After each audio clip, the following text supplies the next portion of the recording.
What's good, YouTube? Steve here, and today's video we're taking on the Arceus EX and Weavile EX Expert Solo Battle with only Psychic types. This is the second challenge that introduced the secondary objective of beating it with no trainers at all. And if you are looking for that, once again, there will be a title card up here as well as the description down below with a link to a list exclusively built to beat this challenge, as well as the Glaceon one with a deck that doesn't use any trainers. However, this video is specifically focused on beating this list with only Psychics. And when looking at this list, although it's made up of some of the better cards in the format, Arceus being the best card introduced in the new set, Weavile being one of the more competitive decks out of FaceTime SmackDown, and Crobat being the go-to Arceus Link card out of the set as well. There's just something about this pile, whether it's how long it takes for Crobat to build up and how aggressive Weavile wants to be, or the fact that if they start Arceus, they're kind of stuck there. And although they have Leaf in the deck, they don't use it as actively as the Infernape Arceus deck was doing, where no matter how many times you put out Arceus, they will Leaf and bring it back as fast as possible. So although I can't explain it, this deck tends to clash in what it's trying to do. However, it doesn't take away how good these cards are. So when they are going off, not only do they apply a lot of pressure, they start dealing a lot more damage than most decks that are just using Psychics can handle. But some of the key cards that we could look at this list and see that they're missing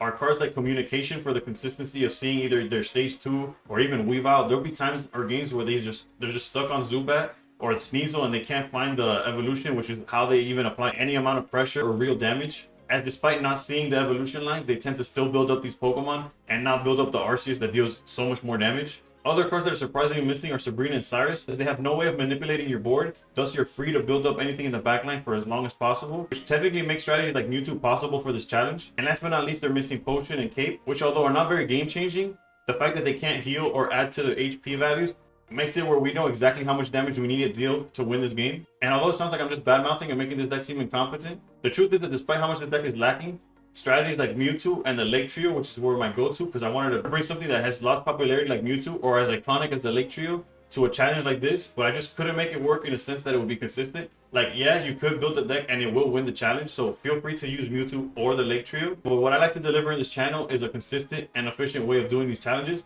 so that led me straight to Togekiss. When it comes to beating any Dark-type deck with all Psychics, Togekiss is a no-doubter, as it doesn't share the Dark-type weakness that most Psychics do, due to the fact that it's actually technically a fairy that falls under the umbrella of Psychic in this card game, but it's still treated as a fairy, as you can see by its steel weakness. The rest of the deck is made to tunnel vision the Togekiss out, as you have Sigilyph to draw more cards, Research that draws more cards, Pokeball that guarantees your basic Pokemon, as well as Communication and Slab to further dig for cards that you're missing. Cards like Cape are just to make Sigilyph a little more resilient, as well as put our Pokemon over the threshold of anything they could deal over X amount of turns. The one XP is for those games where we start with Togepi in the front, and we want to get it out of the way for Sigilyph without wasting their energy for the turn. And I feel like cards like Cynthia and Cyrus don't need explanation, especially in a deck like this, as Cynthia makes your Togekiss swing anywhere from 110 to 170 depending on the turn which you use it. And Cyrus is just so if they end up using the Leaf, or they try to run away or force the EX out of the way and put another body, you can just dig it right back out and swing with Togekiss again. Ultimately, this deck has become my go-to in any challenge that requires all Psychic types, and it has yet to fail me, so I'm trusting it works for you. I encourage you to stick around for the gameplay, as seeing this deck in action really shows how strong it is in this setting. And if this video helped you or you enjoy all things Pokemon Pocket, please consider liking and subscribing, and above all else, stay pro. Alright, we get to go second, which is ideal in this matchup. I think so. I guess it doesn't matter at the end of the day. Especially with this start, we definitely wanted to go a second, right? We get to draw, they don't get to do much about it. And then with Arceus starts even better, but okay, double Arceus. If they start double Arceus, it doesn't matter what deck you're playing, you're basically winning, or you should be winning. Because it gives you all the time in the world to build up your finisher, which is how you end up winning most of these games. Because I've tried the Lake Trio, I've tried Mewtwo, and yeah, they could win, but it just wasn't consistent. So it was I can't really recommend this to nobody. Is what was the end of what I ended up deciding on, or ultimately that was my opinion after testing out those decks. Yeah, and ideally we wouldn't want to swing into a Rocky Helmet, but the draw is more important than the health here. And this is just perfect here. Go evolve here, place this down, and next turn we're in business. Okay, there's a Slab. Slab isn't necessary in this situation because we drew the Togekiss line immediately, but yeah.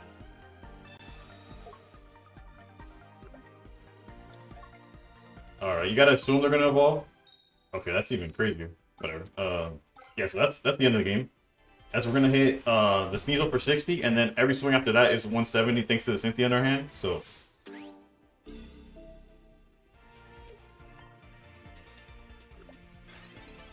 and this is like, honestly, they usually don't open double Arceus, but it's a great example of how when they do open double Arceus, you get way too ahead. Like I could start doing Pokeballs and slabs and stuff like that, but it's just delaying the game for no reason. Let's just hit them for 60 and then follow it up with 170, and that's the end of the game. They have nothing in their list that could do anything about what we're doing right now. And technically, putting a Pokemon on the bench allows them to play like. Granted, I don't think the opponent has like the foresight to do it, but like they could Sabrina, get it out of the way, and we no longer swing for max damage. Let's just go Cynthia.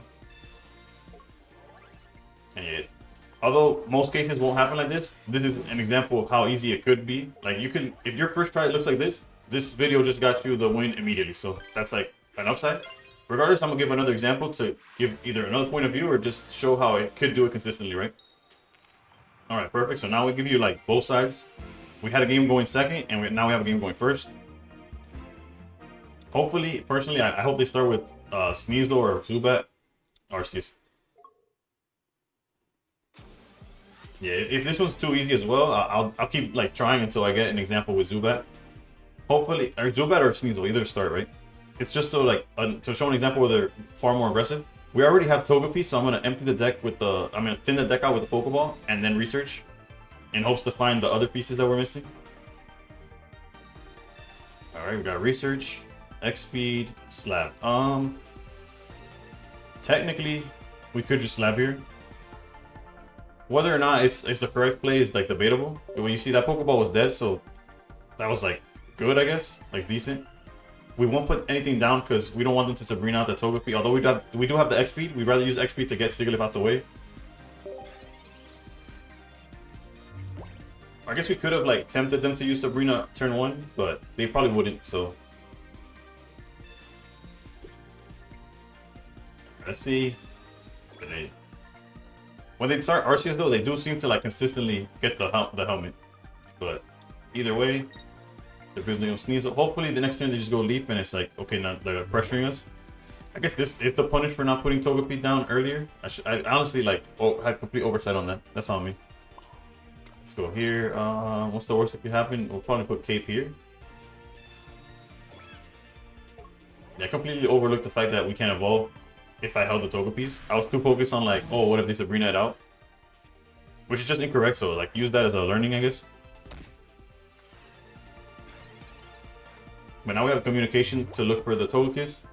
And as you can see in the list down below, the only cards left in the deck are another Togetic and 2 Togekisses. So like, yeah, this communication guarantees the draw we want right now. So there's no reason not to do it.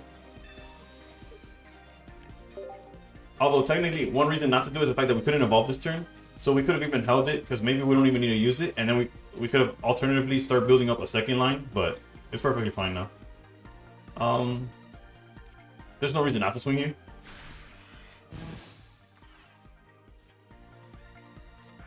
Yeah, so now we have 2 Togekisses building up, so...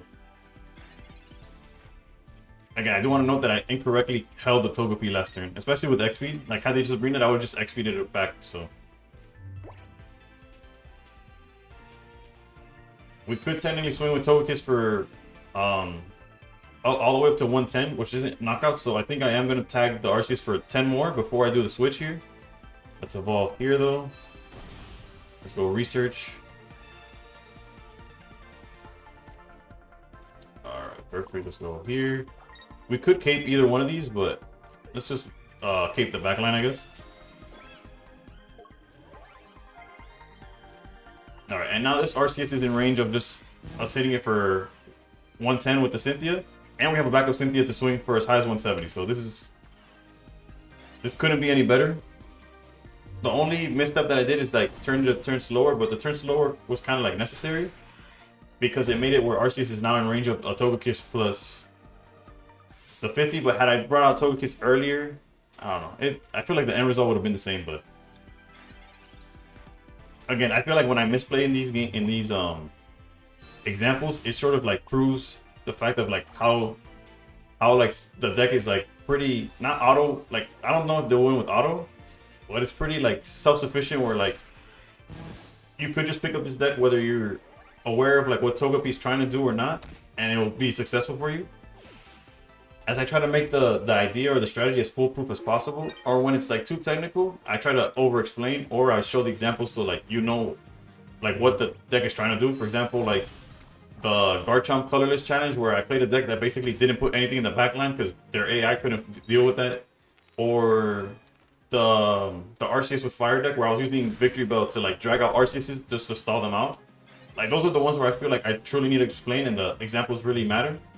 These are more of examples of like just how good the deck is as a whole. Like here we get Cynthia for 170, but with just the 120, actually, yeah, just with 120 we get the knockout and the game. So, and technically we could just keep playing, and it's like, it's really that easy. This challenge is the Togekiss deck when it comes to fighting darks is just the ideal deck to use because you're not weak to dark. And you start hitting so hard, like turn after turn after turn. After the first 60, everything above that is crazy. As well as if in the first 60 you had Cynthia, you're swinging from 110, and then from 110 you go to 120, and so on and so forth. So yeah, as much as I wanted to be like, oh, use Mewtwo or use the Lake Trio, you could use it, and eventually you will win with those decks. But personally, the best way to do it consistently or like efficiently is just with Togekiss. And I hope this video helps you. If it did, or you enjoy all things Pokemon Pocket, please consider liking and subscribing. And above all else, stay pro.